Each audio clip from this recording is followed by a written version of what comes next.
of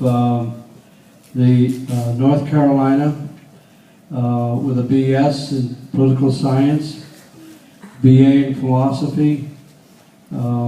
He worked in the DC area, so he knows where all the hidden skeletons are in the various closets down there, and worked in public policy matters.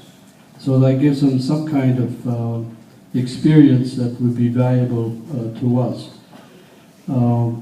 We've enjoyed his short stay with us and know that he's going to do a tremendous job with the communications office of the Diocese of Venice.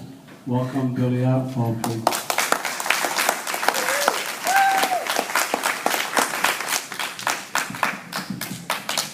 Thank you very much.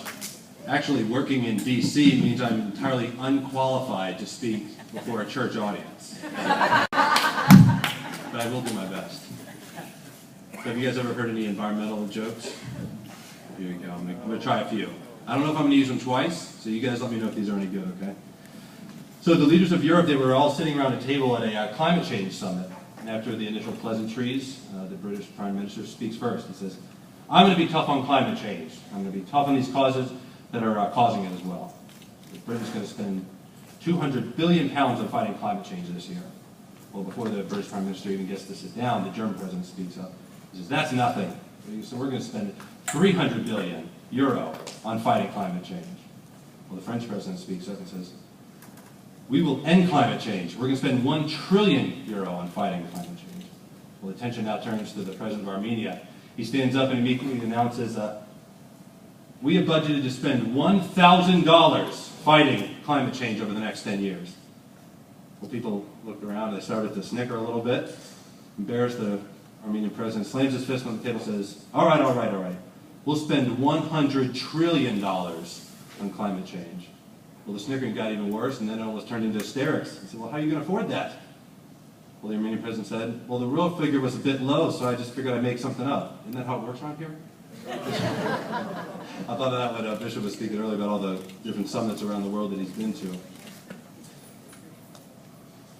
When I was first trying to figure out, okay, what do I want to speak about, I realized that there's, that all day, you've heard from subject matter experts on different areas, everything, from, water quality, environmental degradation, how to use social media to engage these issues, how to build a green parish. There are all these subject matter experts. What am I going to be able to really contribute to that, especially after you follow a bishop who speaks on all the theology, not all the theology, part of the theology that it relates to. So I figured, well, I've got a tough job here. So what I'm going to try to do is basically find the intersection where you take that information and now you carry it into the world. How exactly do you do that? So I'm going to try to help a little bit clarify, at least from my experience, what would make for effective communication on environmental issues. Essentially 4 main areas that I'm going to be addressing. The first is that you have to be genuine, you have to listen and learn, you have to be action-oriented, and you have to have vision. I'd say those are 4 main pieces. I'm going to start with being genuine, but I'm also going to end with that as well. Think of Mother Teresa for a moment. Is there anyone else you can think of that more embodies the sense of being genuine than her? No one ever questioned that she really believed everything that she taught, everything that she did, that there was a foundation there that was so much more than serving the poor. It was the heart of the church that was there, and out of that outpouring of wisdom that she had, that's where her service came from. And she spoke at a prayer breakfast in D.C. Many years ago, but when she spoke, she's in front of the President of the United States, foreign diplomats, members of the press, members of Congress, the heads of some of the largest charities in the world, some of the biggest religious leaders, cardinals, bishops, all these people. And Mother Teresa gets up there, and she's behind a podium, roughly this height. She had to get on there's like a step ladder almost for her to stand on so she could see over the podium to the crowd. And when she speaks to them, one of the first things she says is that how can a nation that's ethical kill its own children? You're sitting there with people who are, a lot of them, very supportive of abortion and those kinds of things. And that's one of the first things that she talks about. And she engages that issue with passion, with might. You ever heard Mother Teresa speak? She was meek. Oh, but she was mighty as well. Very few people were able to do it as well as her. And the church was blessed with her for that. But it's because she was genuine. She did not receive a lot of criticism for that. If most people were to speak at the National Prayer Breakfast and they were to say anything close to what she said, they would be vilified in the media. Congress would be frustrated. That everyone would be speaking out against her. But she was so genuine, you believed it. No matter where you were, on either side of the aisle, you saw there's something there. There's something there. Being genuine can really transform that. Part of that, not just means embodying the church's teachings on the different issues, whatever the issue is, especially as it relates to the environment, but it's also about being prayerful. It's about praying, having a relationship with Christ that is first and foremost. It's before you engage the issues, whether it's the environment or abortion or healthcare, whatever the issue is, that you start with the heart of your own relationship with Christ, as well as the heart of the church in its teachings and scripture and the magisterium and the traditions of the church. So I'd start with being genuine. Now I'm going to come back to that at the end, like I said. But I don't know that there's a much more important point than that. If you want to be an effective communicator on any issue, but especially as it relates to the environment, including this, you have to be genuine. Genuine in your faith, genuine in the foundation of what you believe. The next is that you have to listen and learn. Parents, how many times have you told your kids that? Just listen to me. I know what I'm talking about.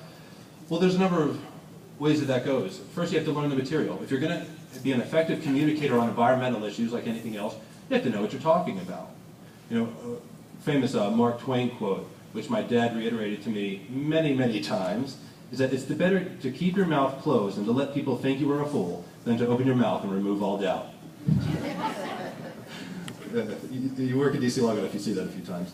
But that's an incredible point. Do your research. If you're really going to be serious about these issues, whether it's water quality, soil erosion, Bishop had mentioned golf courses. When these issues come up, do your research. Find out how much water is that going to take? How much resources is it going to sap out? How many pesticides and fertilizers and things is that going to get into the groundwater? And how is that going to affect the poor? How is it going to affect the marginalized, those who don't have a voice? That was brought up in the social media session earlier. What about the poor? Well, they don't have the social media to be as effective. So you, as communicators on this issue, have that responsibility to know what you're talking about, learn the material. The church has so many resources.